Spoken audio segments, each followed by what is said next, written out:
Welcome to Acharya YouTube channel.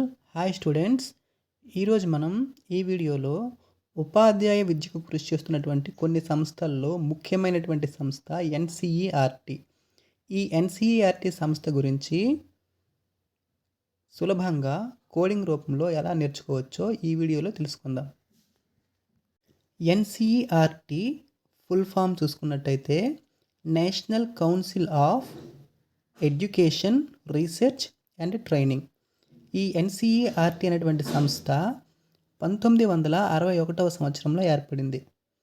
దీని యొక్క ముఖ్య కార్యాలయం అనేది న్యూఢిల్లీలో ఉంది. దీన్ని మనం ఎలా గుర్తుపెట్టుకుందామో ఇప్పుడు చూద్దాం. చూడండి, ఎన్సిఈఆర్టీ చదివేటప్పుడు మామూలుగా మొత్తం కలిపి చదువుదాం మనం ఒక స్పెల్లింగ్ వర్డ్ లాగా. ఎన్సిఈఆర్టీ చదివేటప్పుడు ఇన్సర్ట్ అని అర్థం వచ్చే విధంగా ఉంది కలిపి చదివేటప్పుడు. అయితే ఒక ఆయన ఉన్నారు, అతనికి షష్టి పూర్తయిపోయింది రీసెంట్గానే, ఇంకా ఆయన ఇన్షర్ట్ వదలట్లేదన్నమాట. షష్టి పూర్తి అనేది ఎన్ని సంవత్సరాలు చేసుకుంటాం? 60 ఇయర్స్ దాటిపోతే మనము షష్టి పూర్తి అనేది చేసుకుంటాం. అంటే 60 ఇయర్స్ పూర్తయిపోయి 1 ఇయర్ అయింది అనుకోండి. ఇప్పుడు 61 ఇయర్స్ అయింది, ఆయన ఇంకా ఇన్షర్ట్ వదలలేదు అని గుర్తుపెట్టుకుందాం. అంటే 1961లో ఎన్సిఈఆర్టీ అనేది ఏర్పడింది. అయితే ఇప్పుడు ఆయన ఇన్షర్ట్ వేసుకొని ఎక్కడికి వెళ్ళాడంటే బయటికి నూడిల్స్ తినడానికి వెళ్ళాడు. నూడిల్స్ అంటే న్యూఢిల్లీ అని అనుకుందాం, గుర్తుపెట్టుకుందాం. ఎన్సిఈఆర్టీ యొక్క ప్రధాన కార్యాలయము న్యూఢిల్లీలో ఉంది. షాప్కి వెళ్ళి ఆయన నూడిల్స్ ఆర్డర్ చేశాడు. అప్పుడు షాప్ యజమాని ఏమన్నాడంటే, ఏ నూడిల్స్ కావాలి, జనరల్ నూడిల్స్ కావాలా, ఎగ్ నూడిల్స్ కావాలా అడిగాడు. జనరల్ అంటే సాదా నూడిల్స్ అంటాం కదా, జనరల్ ఎగ్ అని అడిగాడు అనమాట. ఎన్సిఈఆర్టీలో 2 రకాల కౌన్సిల్స్ ఉంటాయి. జనరల్ నూడిల్స్ అన్నప్పుడు అది జనరల్ బాడీ కౌన్సిల్ అని, ఎగ్ నూడిల్స్ అంటే ఎగ్జిక్యూటివ్ కౌన్సిల్ అని మనం అర్థం చేసుకోవాలి. ఇక్కడ ఎన్సిఈఆర్టీలో 2 రకాల కౌన్సిల్స్ ఉంటాయి. ఒకటోది జనరల్ బాడీ కౌన్సిల్, రెండవది ఎగ్జిక్యూటివ్ కౌన్సిల్. అయితే ఆయన తనకు నచ్చినటువంటి నూడిల్స్ని ఆర్డర్ చేసుకున్నాడు అనమాట. ఆర్డర్ చేసిన తర్వాత ఆ షాప్ యజమాని నూడిల్స్ని వాళ్ళకి ఇచ్చాడు. అదే సమయంలో తన ఫ్రెండ్ అక్కడికి వచ్చాడు. అతనికి కూడా నూడిల్స్ ఇతను ఆర్డర్ చేశాడు. అయితే ఇప్పుడు ఆ షాప్ ఆయన ఇద్దరికి కూడా నూడిల్స్ ఇచ్చి మొదలు పెట్టండి అని అన్నాడు. అంటే తినడం మొదలు పెట్టండి అని షాప్ ఆయన అన్నాడు. ఇక్కడ దీన్ని బట్టి మనము ఎన్సిఈఆర్టీని ఏర్పాటును సూచించిన కమిషన్ ఏది అంటే ఎన్సిఈఆర్టీని మొదలు పెట్టండి అని చెప్పిన కమిషన్ ఏది అంటే మొదలియార్ కమిషన్ అని మనం అర్థం చేసుకోవాలి. ఎన్సిఈఆర్టీ ఏర్పాటును సూచించిన కమిషను మొదలియార్ కమిషన్. ఇప్పుడు ఆ ఇచ్చినటువంటి నూడిల్స్లో ఈ ఇద్దరిలో ఒకరు ఏం చేస్తున్నారంటే తినేస్తున్నాడు. రెండో ఆయన ఏం చేస్తున్నాడంటే తినకుండా ధర్మం చేశాడనమాట. తినేస్తున్నది ఎవరు అంటే తినేస్తున్నాడు దినేష్ ప్రసాద్ సక్లాని. ఆయన ఇప్పుడు ఎన్సిఈఆర్టీకి డైరెక్టర్. మరి ధర్మం చేస్తున్నవాడు ఎవరు అంటే ఇప్పుడు ఎన్సిఈఆర్టీ అధ్యక్షుడు ధర్మేంద్ర ప్రధాన్. ఇచ్చినటువంటి నూడిల్స్లో ఒకరు తినేస్తున్నవాడు దినేష్ ప్రసాద్ సక్లాని, డైరెక్టర్ గారు అని మనం గుర్తుపెట్టుకోవాలి. ధర్మం చేస్తుంది ఎవరు అంటే అధ్యక్షుడు ధర్మేంద్ర ప్రధాన్ గారు. అయితే ఇలా తింటూ వాళ్ళు ఏం మాట్లాడుకున్నారు అంటే, ఇద్దరు ఫ్రెండ్స్ కూడాను నూడిల్స్ తింటూ ఒక సైట్ విషయం గురించి మాట్లాడుకుంటున్నారనమాట. ఏమని మాట్లాడుకుంటున్నారంటే, అందులో ఒక ఆయన అన్నాడు రెండో ఆయనతో, నీ సైట్లో పాస్ పోసారు, దానికి ఇప్పుడు వాల్యూ లేదు, ఎరికేనా నీకు అనేసి అన్నాడు. నీ సైట్లో అంటే నీ ల్యాండ్లోన పాస్ పోస్తారు ఎవరో, పాస్ పోసడం వల్ల ఇప్పుడు ఆ సైట్కి వాల్యూ లేదు, నీకు ఎరుకేనా అన్నాడు. ఇక్కడ దీన్ని బట్టి మనము ఎన్సిఈఆర్టీలో కొన్ని విభాగాలు ఉన్నాయి, వాటి గురించి మనము తెలుసుకుందాం. అంటే నీ అంటే NIE National Institute of Education. అలాగే సైట్ అన్నప్పుడు CIET Central Institute of Educational Technology. అలాగే పాస్ పోసారు అన్నప్పుడు పిఎస్ఎస్సిఐవిఈ. పిఏ అంటే పండిట్ అని అర్థము, సుందర్లాల్ ఎస్, ఇంకొక ఎస్ శర్మ. పాస్ని ఈ రకంగా రాసాం మనము. Pandit Sunderlal Sharma, Central Institute of Vocational Education. Next NRVE National research centre on Value Education. ఇక్కడ చూడండి, వాల్యూ లేదు అన్నాను కదా, వాల్యూ లేదు అంటే ఇక్కడ వాల్యూ ఎడ్యుకేషన్ అని మనం అర్థం చేసుకోవాలి. ఎన్ఆర్విఈ అంటే national research centre on values education. Next ERIC ERIC, education research and innovations committee. ERIC అంటే మామూలుగా ఎరికేనా అంటే తెలుసా అని అర్థం అనమాట. ఇక్కడ ఇంగ్లీష్లో ఈఆర్ఐసి ఎరిక్ అని రాశారు చూడండి. Education research innovations committee. ఇక్కడ పేర్కొన్నటువంటి ఈ 5 విభాగాల్లో ఒక్క పిఎస్ఎస్సిఐవిఈ తప్ప మిగతావన్నీ కూడాను మనకి న్యూఢిల్లీలోనే వాటి యొక్క ప్రధాన కేంద్రాలు అనేవి ఉన్నాయి. మరి ఈ Pandit Sunderlal Sharma Central Institute of Vocational Education తాలూకా ప్రధాన కార్యాలయం ఎక్కడుంది అంటే భోపాల్లో ఉంది. ఒకసారి నీ సైట్లో పాస్ పోస్తారు, ఇప్పుడు ఆ సైట్కి వాల్యూ లేదు ఎరికేనా అన్నప్పుడు విభాగాలు ఏంటంటే పేర్లు నీ అంటే ఎన్ఐఈ, అలాగే సైట్ అన్నప్పుడు సిఐఈటి, పాస్ అన్నప్పుడు పిఎస్ఎస్సిఐవిఈ, అలాగే వాల్యూ లేదన్నప్పుడు ఎన్ఆర్విఈ వాల్యూ ఎడ్యుకేషన్ అనమాట. ఎరికేనా అన్నప్పుడు ఈఆర్ఐసి ఎరిక్. అయితే అప్పుడు ఆయన ఏమంటాడంటే, అవునా మరి నేను ఇప్పుడు ఏం చేయాలి, నా సైట్కి వాల్యూ లేకపోతే ఎలాగా, నేను దాని మీద చాలా ఆశలు పెట్టుకున్నాను అనేసి అంటాడు. అప్పుడు ఈ ధర్మేంద్ర ప్రధాన్ ఏమంటాడంటే, రయ్యిన మీరు వనంలో లాంగ్గా ఉన్నటువంటి ఒక స్త్రీ ఉంటుంది, ఆవిడ దగ్గరికి వెళ్ళి పాలు తీసుకొని రండి. ఆ పాలు తీసుకొచ్చి ఆ పాస్ పోసిన దగ్గర పోయండి, అమాంతం దానికి వాల్యూ అనేది పెరిగిపోతుంది. రయ్యిన అంటే చాలా వేగంగా, మీరు అంటే చెప్తున్నాడు ఎదురుగా ఉన్నటువంటి వ్యక్తితో, మీరు ఆ వనంలో లాంగ్గా ఒక స్త్రీ ఉంటుంది, లాంగ్గా అంటే చాలా పొడవుగా ఒక స్త్రీ ఉంటుంది, ఆవిడ దగ్గరికి వెళ్ళి పాలు తీసుకొని రండి. ఆ పాలని మీరేం చేస్తారు, పాస్ పోసిన దగ్గర పోయండి అని అన్నాడు. వెంటనే ఈ రెండో ఆయన ఏమన్నాడంటే, షూర్ అలాగే చేస్తానని చెప్పాడనమాట.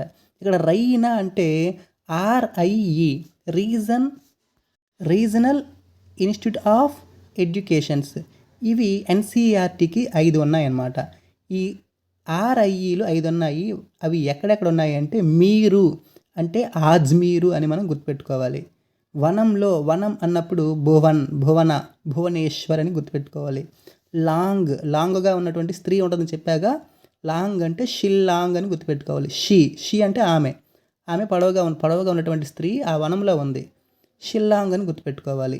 అలాగే పాలు తీసుకురా, పాలు అంటే భోపాల్ అని గుర్తుపెట్టుకోవాలి. షూర్ అని అన్నాడుగా ఈయన, షూర్ అంటే మైసూర్ అని అర్థం చేసుకోవాలి. ఎన్సీఈఆర్టీలో 5 అక్షరాలు ఉంటాయి. అలాగే ఎన్సీఈఆర్టీ యొక్క ప్రాంతీయ కేంద్రాలు కూడా 5 ఉన్నాయి. అవి ఏంటంటే ఆజ్మీర్ మీరు, భువనేశ్వర్ వనం, షిల్లాంగ్ లాంగ్గా ఉన్నటువంటి స్త్రీ, భోపాల్ పాలు తీసుకొని రా అంటే షూర్, మైసూర్. ఈ 5 ప్రాంతీయ కేంద్రాలు ఎన్సీఈఆర్టీకి చెందినటువంటి ప్రాంతీయ కేంద్రాలు. ఇంతవరకు మనము ఎన్సీఈఆర్టీ ఎప్పుడు ఏర్పడింది, ఎక్కడ ఉంది, ఇందులో ఉన్నటువంటి కౌన్సిల్స్ ఏంటి, అలాగే విభాగాలు, అవి ఉండేటువంటి ప్రదేశాలు, అలాగే ఎన్సీఈఆర్టీ యొక్క ప్రాంతీయ విద్యా కేంద్రాలు ఎక్కడెక్కడ ఉన్నాయో తెలుసుకున్నాం కదా. అలాగే ఎన్సీఈఆర్టీ ఏర్పాటును సూచించిన కమిషను మొదలయ్యారు కమిషన్ అని చెప్పుకున్నాం కదా. మరి ఎన్సీఈఆర్టీ వాళ్ళు ఒక టాలెంట్ టెస్ట్ పెడతారు. ఆ టాలెంట్ టెస్ట్ కొట్టాలి. టాలెంట్ టెస్ట్ ఎలాగైనా సరే కొట్టాలంటాం కదా మనం. ఎన్సీఈఆర్టీ వాళ్ళు పెట్టేటువంటి టాలెంట్ టెస్ట్ జాతీయ స్థాయిలో శాస్త్ర విజ్ఞాన ప్రతిభా పాఠవ పరీక్ష. ఇది ఈ పరీక్షలో ఎవరైతే మంచి స్కోర్ సాధిస్తారో అందులో నుంచి 750 మందిని ఎంపిక చేసి +2 నుంచి పిహెచ్డి స్థాయి దాకా స్కాలర్షిప్లని ఇస్తుంది. అంటే ఎన్సీఈఆర్టీ వాళ్ళు ఒక టాలెంట్ టెస్ట్ని పెట్టాలి అనేసి కొఠారి కమిషన్ సూచించిందనమాట. ఆ కొఠారి కమిషన్ సూచనల మేరకు ప్రతి సంవత్సరం కూడాను 750 మందికి +2 స్థాయి నుంచి పిహెచ్డి స్థాయి వరకు స్కాలర్షిప్లని ఎన్సీఈఆర్టీ వాళ్ళు అందిస్తున్నారు. ఎవరి సూచనల మేరకు అంటే కొఠారి కమిషన్ సూచనల మేరకు 750 మందికి స్కాలర్షిప్లను అందిస్తున్నారు. ఎన్సీఈఆర్టీ ఏర్పాటును సూచించిన కమిషన్ మొదలయ్యారి కమిషన్, ఎన్సీఈఆర్టీ టాలెంట్ టెస్ట్ నిర్వహించాలి అని చెప్పిన కమిషను కొఠారి కమిషన్. అయితే 750 మందికి స్కాలర్షిప్లు మాత్రమే కాకుండా ఉపాధ్యాయ సంస్థలకి ఉపాధ్యాయులకు కూడాను ఎన్సీఈఆర్టీ సత్కరిస్తుంది. Innovation in teacher education. Innovations అంటే నూతన కల్పనలు.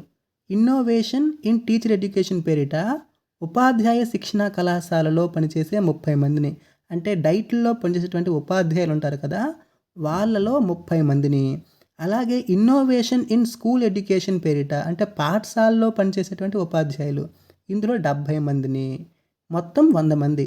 అంటే డైట్ కళాశాలలో ఉన్నటువంటి 30 మంది ఉపాధ్యాయులు, అలాగే సాధారణ పాఠశాలలో పనిచేసేటువంటి 70 మంది ఉపాధ్యాయులు, మొత్తం 100 మందికి ఎవరైతే నూతన పోకడలలో విద్యా బోధన చేస్తారో వారిని గౌరవిస్తుంది. వారందరికీ కూడాను సన్మానం అనేది చేస్తుంది. మొత్తం 100 మందికి. డైట్ కళాశాల నుంచి 30 మందికి, పాఠశాలల నుంచి 70 మందికి, మొత్తం 100 మందికి ఎన్సీఈఆర్టీ సత్కరిస్తుంది ప్రతి సంవత్సరం కూడాను.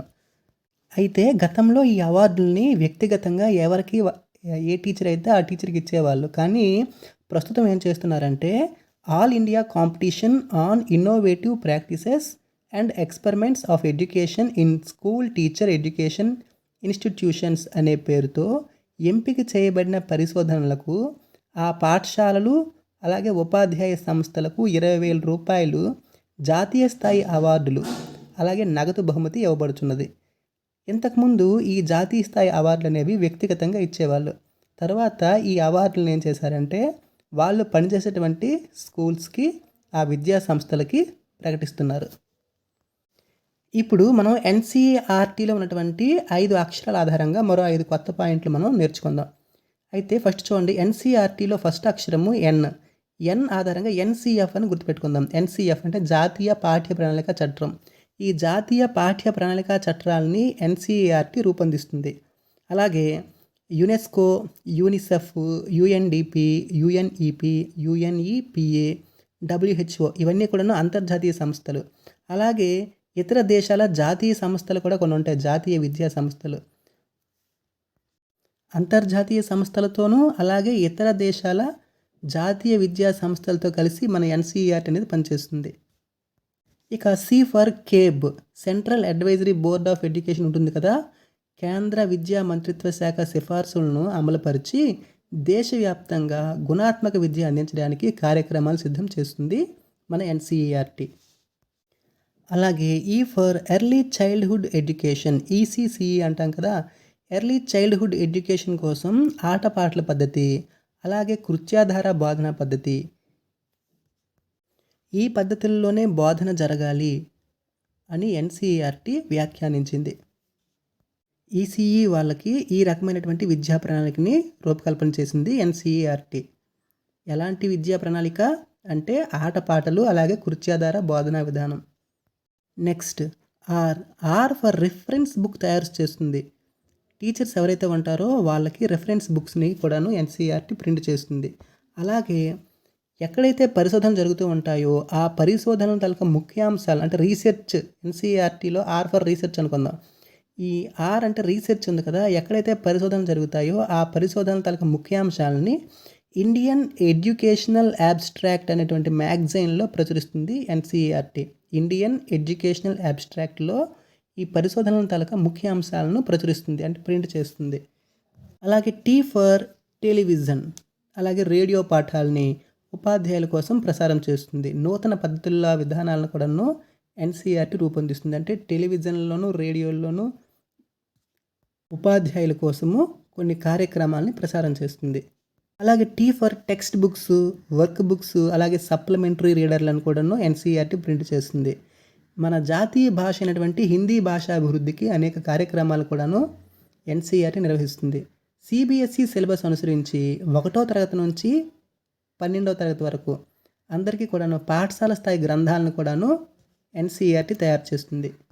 ఇక చివరిగా లాస్ట్ పాయింట్, 2023వ సంవత్సరంలో ఎన్సీఈఆర్టీకి డీమ్డ్ విశ్వవిద్యాలయ హోదా కల్పించారు.